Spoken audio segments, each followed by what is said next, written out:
This is the South Bank in London. 2,000 years ago, if you'd heard a human voice around here, the language would have been incomprehensible. 1,000 years ago, the English language had established its first base camp. Today, English circles the globe. It inhabits the air we breathe. What started as a guttural tribal dialect, seemingly isolated in a small island, is now the language of well over 1,000 million people around the world.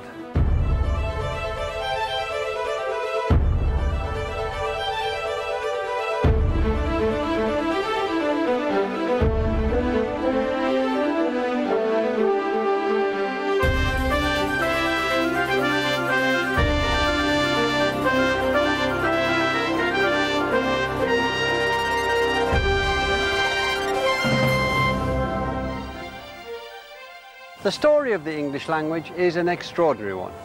It has the characteristics of a bold and successful adventure, tenacity, luck, near extinction on more than one occasion, dazzling flexibility, and an extraordinary power to absorb. And it's still going on. New dialects, new Englishes are evolving all the time, all over the world. Successive invasions introduced, then threatened to destroy our language. Our first program tells that story. For 300 years, English was forced underground. Our second program tells how it survived and how it fought back. Our third program will tell how the English language took on the power blocks of church and state. Our fourth, how it became the language of Shakespeare. In later programs, we're going to leave these shores as English did, to tell the story of how in America, the language of one great empire became that of another. We'll go to the Caribbean, where a variety of new part English dialects took root. India, where English became a commanding, unifying language in a country of 1,000 tongues. And Australia, where a confident new English was invented by a people, many of whom had been expelled from their mother country. We'll travel through time, too, to explore how English in the 21st century has become the international language of business, the language in which the world's citizens communicate.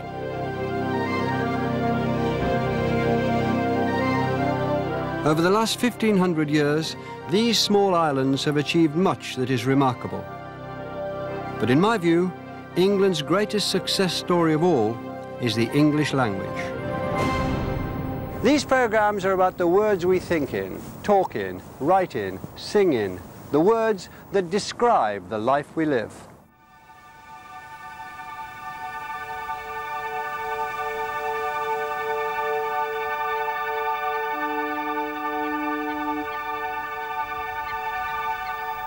This is where we can begin, just after dawn, in a foreign country, on a flat shore by the North Sea, in what we now call the Netherlands.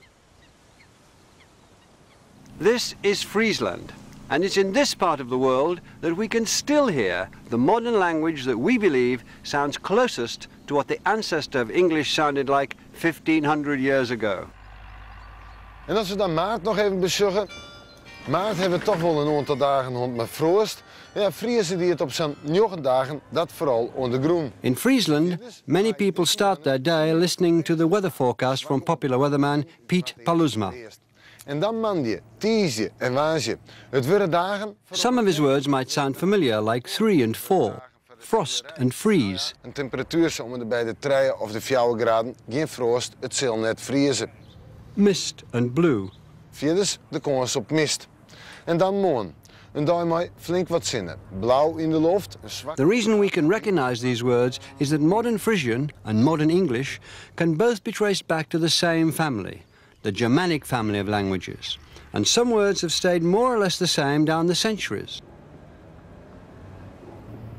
Butter, bread, cheese, meal, sleep, boat, snow, sea, storm.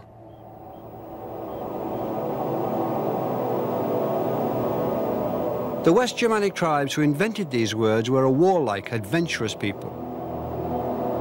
They'd been on the move through Europe for the best part of 1,000 years and now had settlements in what we would call the lowlands of northern Europe, Holland, Germany and Denmark. But they were still greedy for land, ready to move on. This is the island of Terschelling. The English coast is about 250 miles to the southwest behind me. It was from these islands and the low-lying Frisian mainland that in the 5th century a Germanic tribe, part of the family that also contained Jutes, Angles and Saxons, made sail to look for a better life. And they took their language, our language, with them. Us mid flodabar, on ranrada hiak stiften akker, snilletje semiark, snude bewunden. Uthat with this leoda land gesokten, ware berekena, swires wind fordraf. The Germanic tribes weren't the first to invade our shores. More than 500 years before, the Romans had also come by sea to impose their will. Now their empire had crumbled, and they'd abandoned these islands, leaving the native tribes, the Britons or Celts, to their fate. This is Pevensey Castle, an ancient Roman fort that used to stand on the very shoreline of the south coast. The chronicle of the period reports that in the year 491, Germanic invaders laid siege and slaughtered the Celts who'd taken refuge here. Not one of them was left alive. Other Celts did survive the invasion, 1 million or more of them in England, but they were a broken people. The clue to their fate lies in the word the Germanic tribes used to describe them. It was Wilas, a name that lives on in our modern language as Welsh. 1,500 years ago, it meant both foreigner and slave. The Celts became servants and followers, second-class citizens. The only way up was to become part of the invaders' tribes, to adopt their culture and their language. The Celts and their language were pushed to the margins. Only a handful of words from the Celtic languages survive into modern English. In the north, where I come from, we have crag, meaning rock, coombe, meaning deep valley, and dialect words like brat and brock for badger.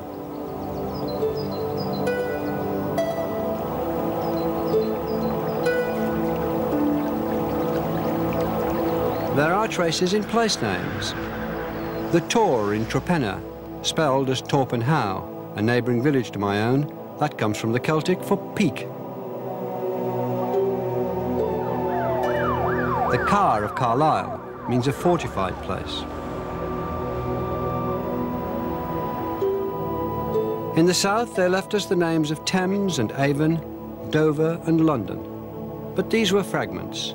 The language that prevailed was that of the victors.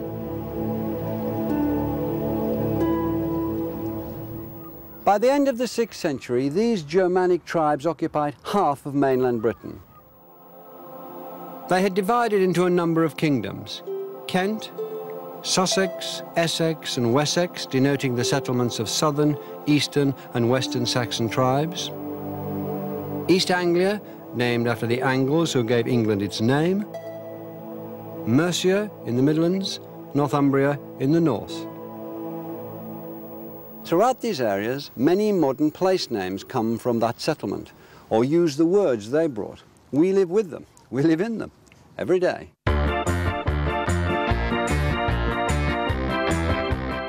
The ing in modern place names means the people of. Ton, as in Wickton where I come from, means enclosure or village.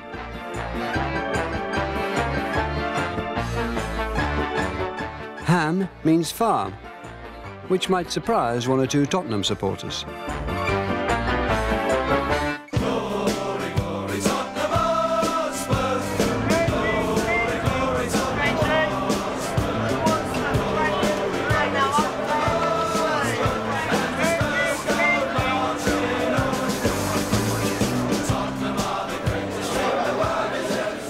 The Germanic tribes now settled around the country all spoke their own dialects. From among them would emerge one language, Anglo-Saxon or Old English, and we all speak it every day. With our 5 strikers, none of them can really finish. Armstrong, Everson, Not natural Sheringham. born, are they? We just need some youth and, and two pace, of them. really. Examine the language you use today and you'll still find hundreds of words from a language over 1,500 years old. Keywords ranging from the names we give family members to numbers. Gardner also. So what do you reckon today? I think we'll win 2-1 today, so... I'll drink to that. I live in like a West Ham sort of area, and I've got a lot of West Ham friends, but for this game we'll be enemies. For the home games, I would go with kind of the guys we meet up from the Top Spurs website, or with my daughter to other games. And she's 5 at the moment. Loves it. She loves singing the songs, the nice ones anyway. I was coming with my son, so we just go and get something to eat first, go into the ground, savour the atmosphere and watch the game. There has been a few high-scoring games over the years. I think the highest we ever beat them was 6-1. A repeat today wouldn't go amiss. Most of those words were from Old English. Nouns like youth, son, daughter, field, friend, home and ground. Prepositions like in and on, into, by and from. And the are from Old English. All the numbers and verbs like drink, come and go, sing, like and love. But would these words have sounded different all those years ago? In a slightly quieter pub, I asked language expert Katie Lowe. They sound a little different. I mean, the Old English for sun is sunu. That's not so very different. Game is garmen. Ground is grund. I noticed that Steve says his daughter loves singing songs. If you said that in Old English, it would be his dochter loveth tha sangas singen. And you can see that that sounds pretty much like modern English. So in fact you can have a good conversation in Old English? Oh yes, you can indeed. I mean, each word I'm saying now is from Old English. Have you any estimate how many words there were swirling around compared with how many words we have now? We think it was in the region of 25,000 words. Compare that with an average desk dictionary, which maybe contains something like 100,000 words. It sounds pretty small. But if you think about the fact that an averagely educated person will probably have about 10,000 words in their active vocabulary, there are plenty of words to go round. English took its first steps away from its tribal roots with the revival of Christianity. Nu I schulen herian, he often reaches weird. Methodes mikte and his mood gethunk. Let us praise the King of Heaven, the power of the Creator and his conception, the work of the glorious Father who created every wonder, the eternal Lord. He often to groeven. Harlig schipend.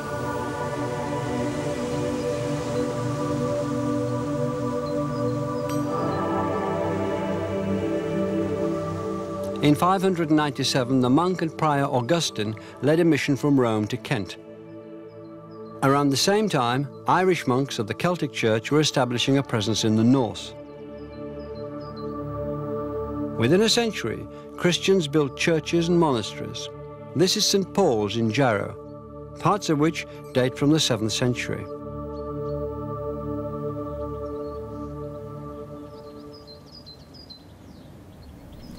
Faith and stone weren't the only things the Christian missionaries brought to the country. They brought the international language of the Christian religion, Latin. Latin terms became part of the English word hoard. Altare became altar. Apostolos became apostle. Mass, monk and verse and many others all come from the Latin. This would become a pattern of English, the layering of words taken from different source languages. And from Latin too, the English took their script.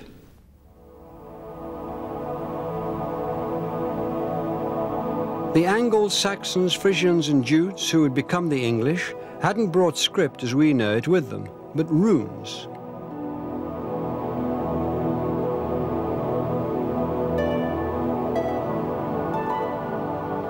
The runic alphabet was made up of symbols formed mainly of straight lines, so that the letters could be carved into stone or wood. Those were their media, rather than parchment or paper. Though this is a short poem, most examples of runic writing that survive suggest runes were mainly used for short, practical messages or graffiti.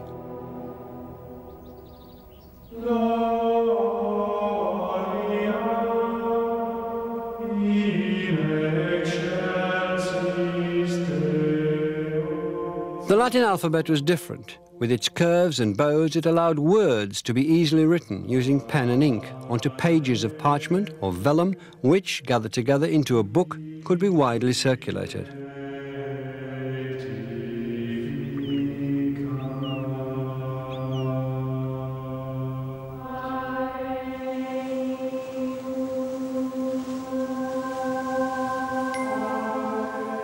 Christianity brought the book to these shores. Verbum, the word.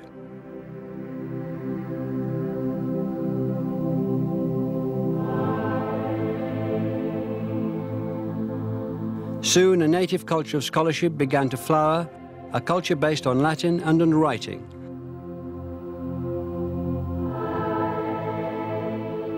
The magnificent Lindisfarne Gospels were created in the 8th century on the island of Lindisfarne, just off the northeast coast.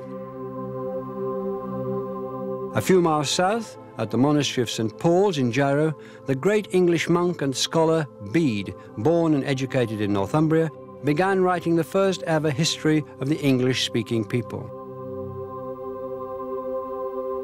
He wrote, of course, in Latin, the language of scholarship. The prevailing language among the people was still Old English, but Latin, this powerful medium, was now amongst them. Now, Old English was written down, using the Latin alphabet, while retaining some of the old runes as letters. From the 7th century, we find English itself written on parchment in a language and a script which we can just about recognize as our own.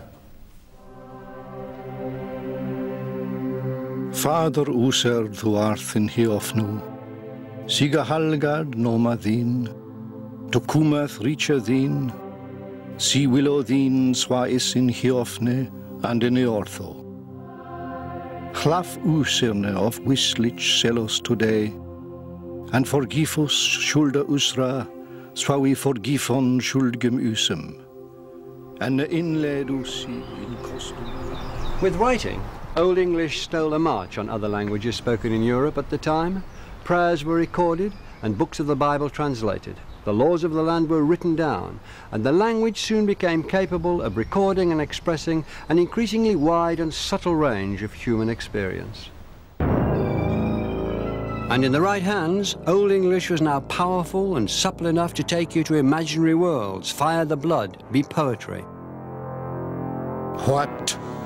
We gardena in Jardawum, Theod Kuninga Thrumge Frunon. So, the Spear Danes in days gone by, and the kings who ruled them, had courage and greatness. We have heard of those princes' heroic campaigns. No one knows who composed the epic Beowulf sometime between the mid-7th and end of the 10th century. It's the first great poem in the English language, the beginning of a glorious tradition which will lead to Chaucer, Shakespeare and beyond. The poem celebrates the glory days of the Germanic tribes, epitomized in the heroic warrior who gives the poem its name. The power of the language can be heard in this passage, which introduces Beowulf's archenemy, the monster Grendel. The comb of Mora, under Misleodum, Grendel Gongan, Goda's in off the moors, down through the mist bands, God-cursed Grendel came greedily loping. The bane of the race of men roamed forth, hunting for a prey in the high hall. Spurned and joyless, he journeyed on ahead and arrived at the bawn. Then his rage boiled over. He ripped open the mouth of the building, maddening for blood. He grabbed and mauled a man on his bench, bit into his bone lappings, bolted down his blood, and gorged on him in lumps, leaving the body utterly lifeless, eaten up hand and foot. What does that tell us about English at that time, Seamus? What sort of language was it when you came to it? Do you think this is a fully developed poetic language? It's certainly a fully developed poetic language. It's capable of great elaboration. But what struck me generally about Old English from the moment I read the bits of the Anglo-Saxon Chronicle right through to Beowulf is it's terrific for telling what happened. It's a wonderful sense of the indicative mood all through it.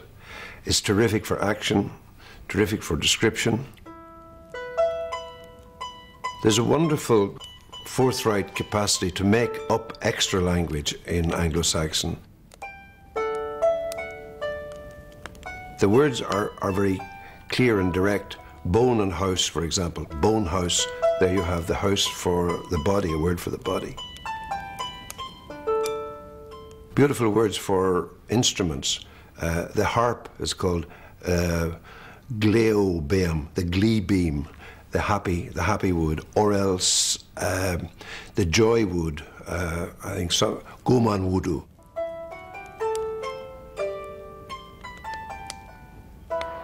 Swords or shields. The shield is the war board, weag board. That is a specific poetic energy that's in the language.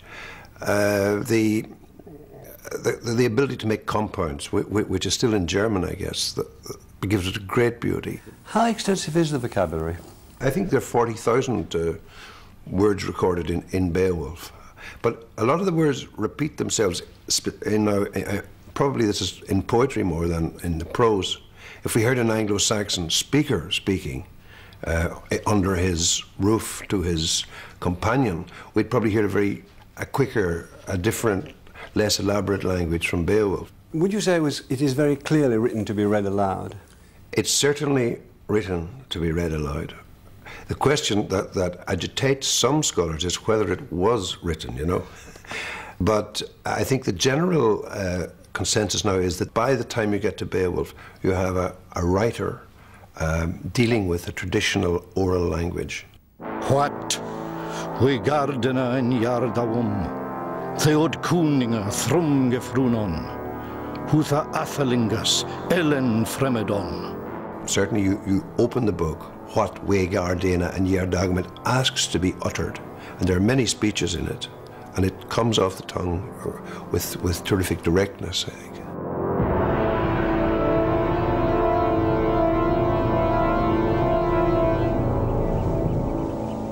Latin and Greek had created great bodies of literature in the classical past. In the East, Arabic and Chinese were being used in the 8th and 9th century as languages of poetry. But at that time, no other language in the Christian world could match the achievement of the Beowulf poet and his anonymous contemporaries. Old English was flourishing. The adventure was underway. But while the seeds of English had come from these Frisian shores in the 5th century, so now, in the late 8th century, a potential destroyer was preparing his battle fleet 500 miles or so to the north.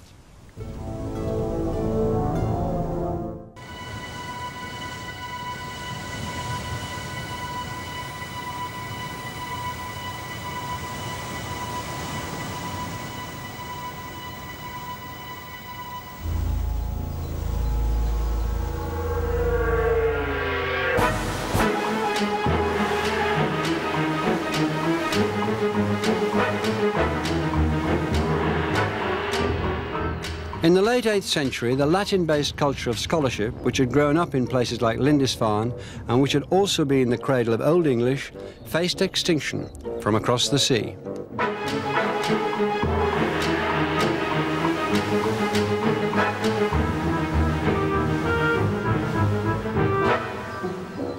These ruins are of the medieval monastery that stood on the island of Lindisfarne. It was the Vikings who sacked and burnt the religious centre that stood here before. To these pagan pirates rampaging out of their longships in 793, this great centre of Christian piety and scholarship, a pivotal place in the survival of the Word and the Gospels, was no more than an undefended treasure house. The jewels that graced the books of the church became baubles around a Viking's neck.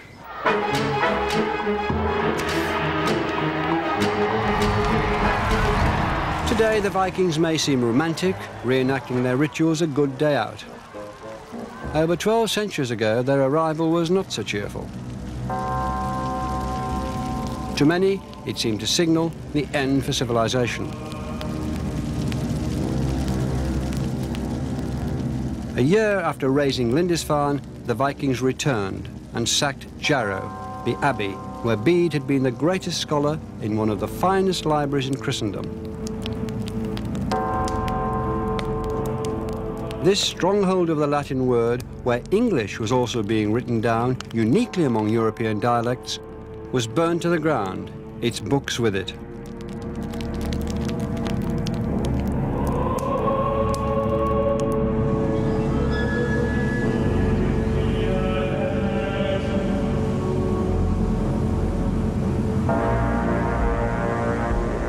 It was the start of 70 years of attack, during which the Vikings savaged this eastern half of the country. Few stories survive of exactly where and when they attacked, perhaps because few were left to tell the tale. At first, the raiders went home with their plunder. Then they decided to take the land itself. In 865, the Vikings landed a great army south of here in East Anglia. Within 5 years, the Viking invaders, who were now called Danes, controlled the north and east of the country. Of the old Anglo-Saxon kingdoms, only Wessex still held out. Old Norse, the language of the conquerors, was spreading throughout the land. Old English potentially faced the same fate as the Celtic language it had supplanted, virtual oblivion.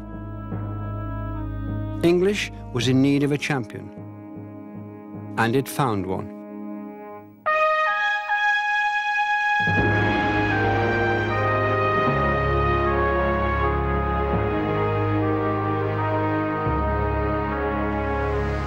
King Alfred's statue stands here in Winchester, the capital of his ancient kingdom of Wessex. He's the only monarch in our history to be known as the Great, and he's often been hailed as the saviour of England.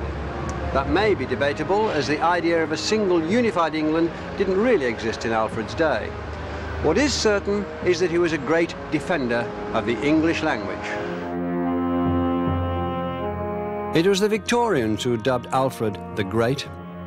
He was one of their darlings, an English hero whose exploits were enthusiastically woven into the fabric of national myth. But he very nearly didn't make it.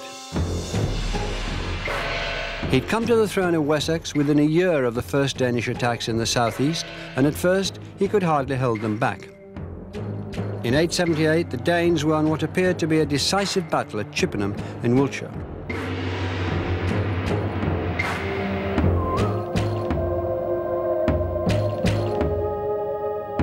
Alfred, with only a few followers, went on the run into the marshes of Somerset, moving, as a contemporary wrote, under difficulties, through woods, and into inaccessible places.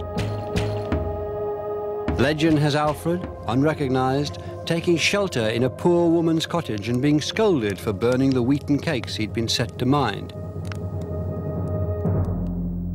But the reality was less cosy.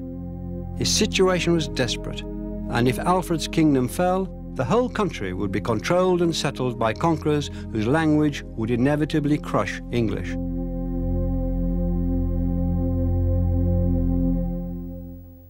But Alfred proved to be an enterprising warrior and strategist. Running free in the Somerset levels, he discovered the arts of irregular warfare and mounted guerrilla attacks against the occupying forces of Guthrun, the Danish invader. But he knew that wasn't going to be enough. For Wessex to be regained, the Danes had to be brought to battle and defeated. The fighting men of Wessex had been scattered, but in the spring of 878, Alfred sent out a call for the men of the Shire Fyrds, the county armies, to join him. Around 4,000 men, mainly from Wiltshire and Somerset, armed only with battle axes and throwing spears, responded to the call. They mustered at Egbert's Stone, where trackways and ridgeways met. 48 hours later, they advanced, shields drumming, against the Danish army of 5,000, holding high ground at Ethandune on the western edge of Salisbury Plain. Contemporary English accounts describe the battle that followed as a slaughter and a rout of the Danes by the West Saxons. Modern historians question that, but there's no doubt that Alfred prevailed. His crown and his kingdom were secured, and more importantly for our story, so was the English language.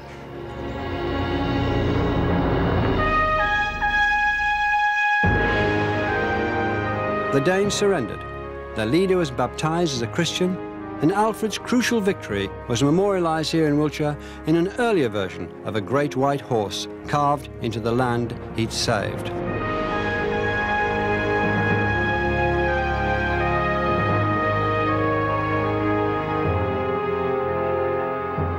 Alfred left an even more significant mark on the country.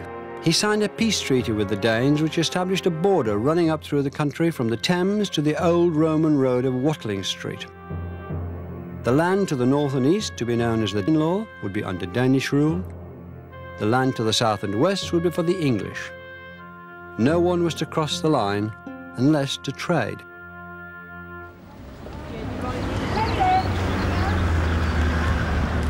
In the course of time, because of Alfred's peace treaty, when Danes and English met, they didn't do so to fight, but to do business, even to intermarry. Oh, yes. Communities mixed, and so did the languages. And English, rather than being engulfed by the Danes' language, began to absorb it. I'm in the market town of Hexham in the northeast of England. Maps of the area show just how widespread the Danish settlement was. Place names ending in "by" reveal the Danish name for farm. Thorpe denotes a village, Thwaite a portion of land.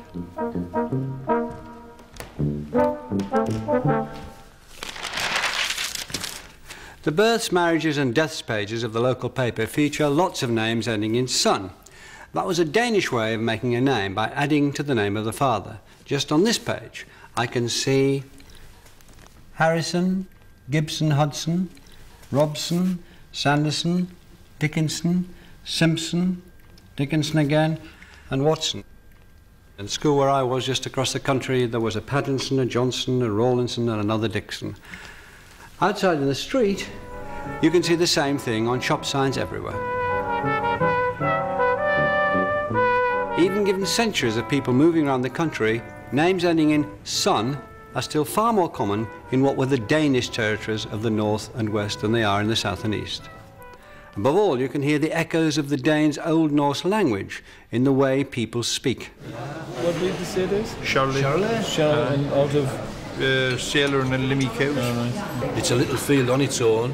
As Willie says, there's a beck down by the side of it. Runs down through a little wood.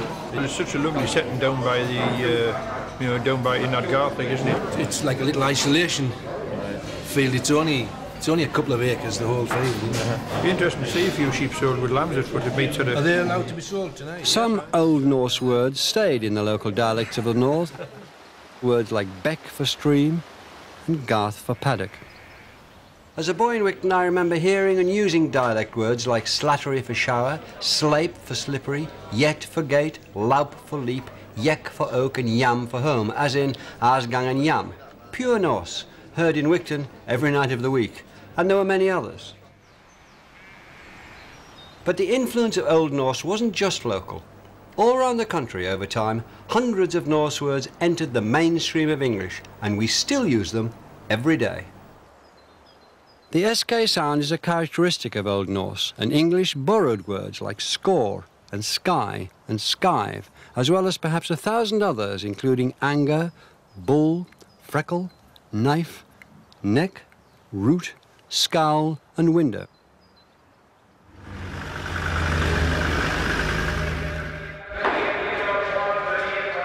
Sometimes, where both Old Norse and Old English had a word for the same thing, both words lived on in English, each taking on a slightly different meaning.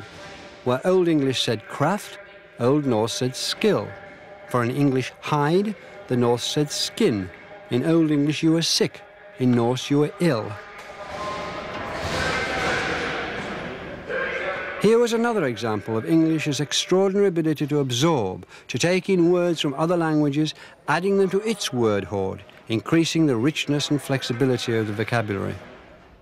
I think that the point about vocabulary is how much it astonishes by its ordinary nature. Words like law, egg, husband, leg, ill, die, ugly, all these words are from Old Norse, and yet you wouldn't necessarily think that they were foreign at all. Most astounding of all, I think, are the pronouns they, their and them. Those are also from Old Norse.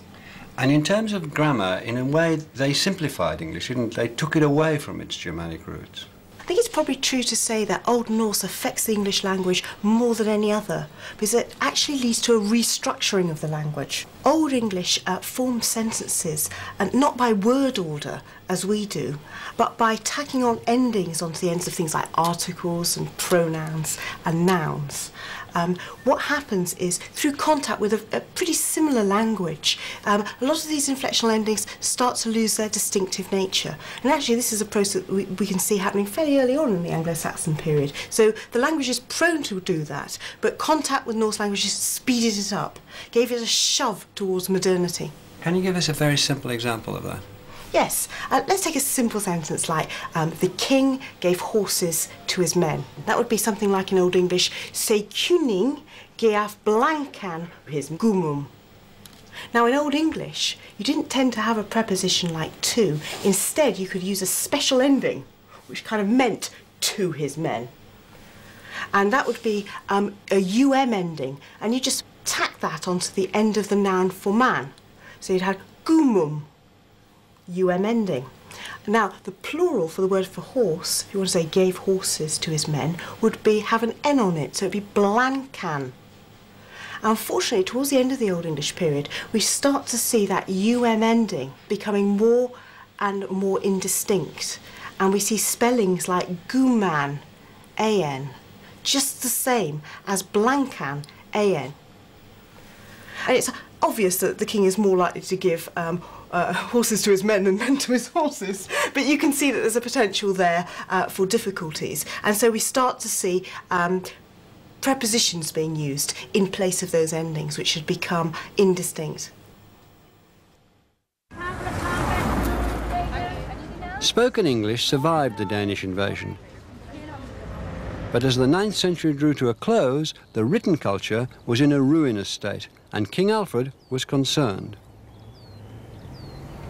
When Alfred looked at the state of his kingdom, he was appalled.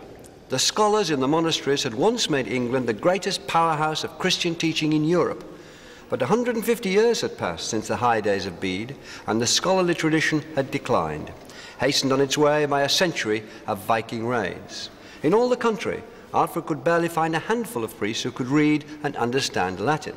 And if they couldn't understand Latin, they couldn't pass on the teachings of the religious books that told people how to lead virtuous lives. They couldn't save souls. Where the written word had once flourished, Alfred now found only chronic spiritual sickness. He looked for a cure. One way was to educate more clergy in Latin. But that wasn't enough. He hit on a more radical solution, a solution that hinged not on Latin, but on English. And he took English to new heights of achievement. In the preface to his own translation of Pope Gregory's Pastoral Care, Alfred wrote, "I remembered how, before it was all ravaged and burned, I'd seen how the churches throughout all England stood filled with treasures and books. And there was also a multitude of God's servants who had very little benefit from those books because they couldn't understand anything of them, since they were not written in their own language." Their own language was, of course, English. Alfred didn't want to do away with Latin, but he realized that it would be far easier to teach people to read books written in the language they spoke. The best scholars could then go on to learn Latin and join holy orders.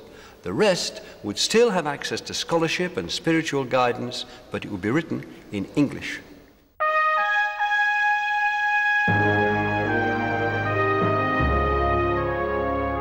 Here, in his capital city of Winchester, Alfred drew up a plan. It was an extraordinarily imaginative project to promote literacy and restore the English language.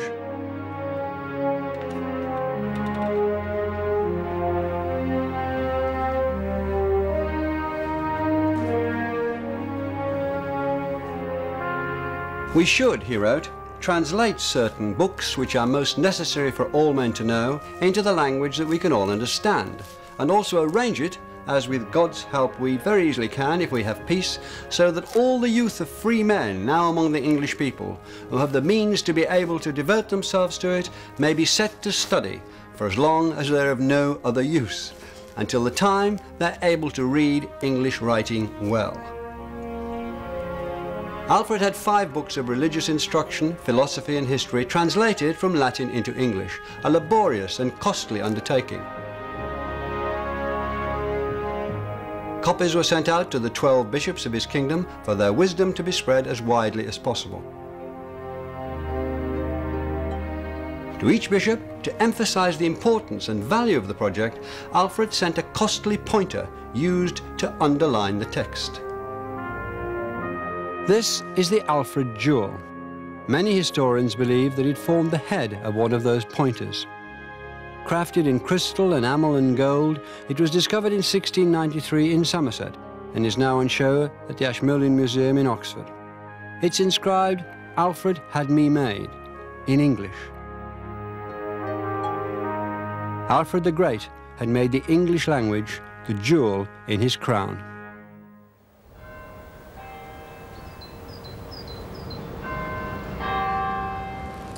Here in Winchester, Alfred had established what was effectively a publishing house. Other projects he undertook included the commissioning of the Anglo-Saxon Chronicle, detailing hundreds of years of history. Alfred died in 899. One of his legacies was an English language which was more prestigious and widely read than ever before. There was nothing to compare with this range of written vernacular, history, philosophy, poetry, anywhere else in mainland Europe. English was out on its own. By the middle of the 11th century, English seemed secure, but now other invaders were waiting in the wings, and English was about to face its greatest threat ever.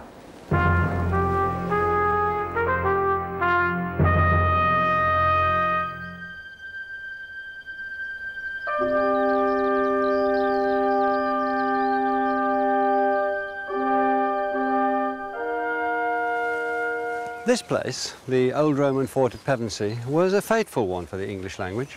It was here, among other places, that the Frisians and other Germanic tribes had made landfall in the 5th century and introduced their own language. Now, in 1066, another wave of invaders was landing, the Normans. When in 1066 William, Duke of Normandy, sailed with his army to claim the English throne, he was sure he had right on his side.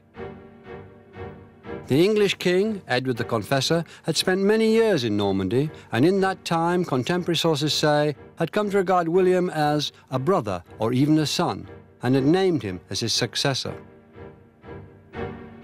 Sensing his impending death and fearing rebellion at home, the childless Edward had dispatched Harold Godwinson, his wife's brother, and as Earl of Essex, the richest and most powerful of the English lords, to Normandy to pledge loyalty to William. This Harold did, swearing on 2 caskets of holy relics. But when Edward did die, Harold, supported by the English nobility, had himself crowned in Westminster Abbey on the very day that Edward was laid to rest there. To the truculent and ruthless William, this was an affront. Invasion with maximum force, the only possible response.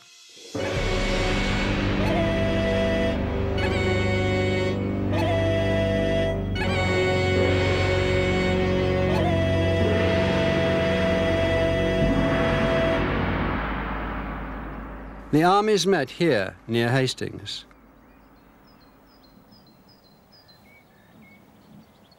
This is the spot where, traditionally, Harold fell, fatally pierced through the eye with an arrow.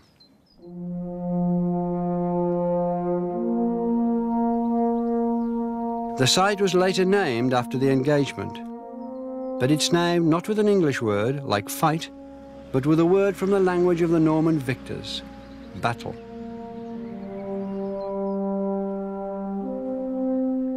Harold would be the last English-speaking king of England for 3 centuries. On Christmas Day, 1066, William was crowned in Westminster Abbey in a service conducted in English and Latin. William spoke French throughout. A new king and a new language were in authority in England. Enemy. Castle. Castle was one of the first French words to enter the English language. The Normans built a chain of them to impose their rule on the country. This magnificent castle at Rochester was one of the first to be fortified in stone.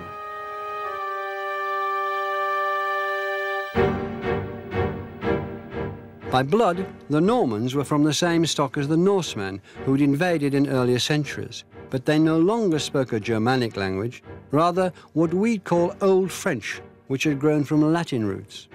Many of the words they spoke would have been very strange to the native English, but would quickly become unpleasantly familiar. Our words, army, archer, soldier, garrison, and guard, all come from the conquering Norman French. French was the language that spelled out the architecture of the new social order: crown, throne, and court, duke, baron, and nobility, peasant, vassal, servant. The word govern comes from French, as do liberty, authority, obedience, and traitor. The Normans took the law into their own hands. Felony, arrest, warrant, justice, judge and jury all come from French. And so do accuse, acquit, sentence, condemn, prison, and jail. It's been estimated that in the 3 centuries after the conquest, about 10,000 French words colonized the English language. They didn't all come in immediately, but the conquest opened a conduit of French vocabulary that's remained open on and off ever since. Today, French words are all around us.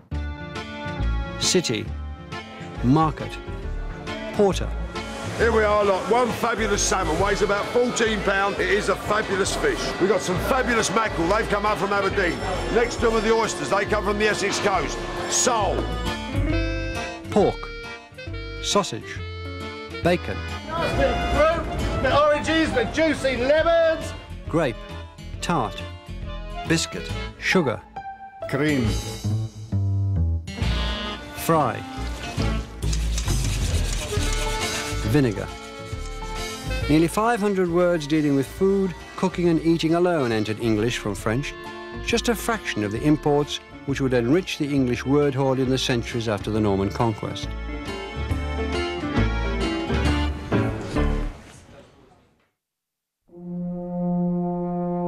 Within 20 years of taking control of the country, William sent his officers out to take stock of his kingdom. The monks of Peterborough, who were still recording the events of history in English in the Anglo-Saxon Chronicle, noted disapprovingly that not one piece of land escaped the survey, not even an ox or a cow or a pig.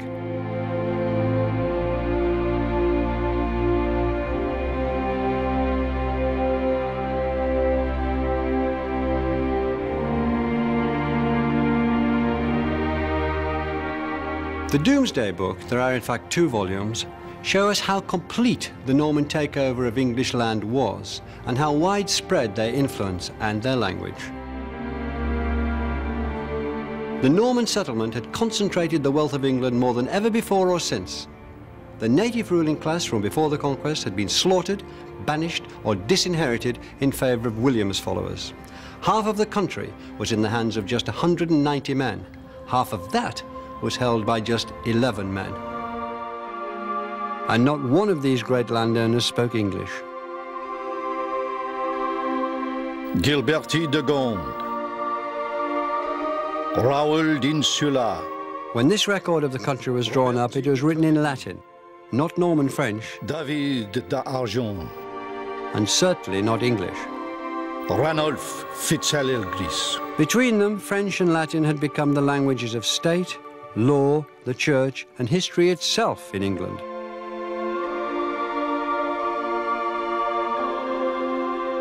The writing of English became increasingly rare.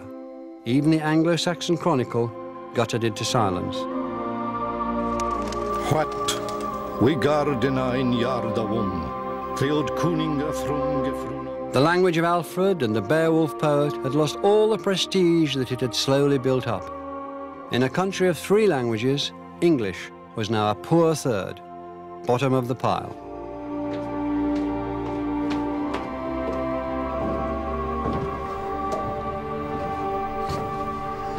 The English language had been forced underground. It would take 300 years for it to re-emerge, and when it did, it would have changed dramatically.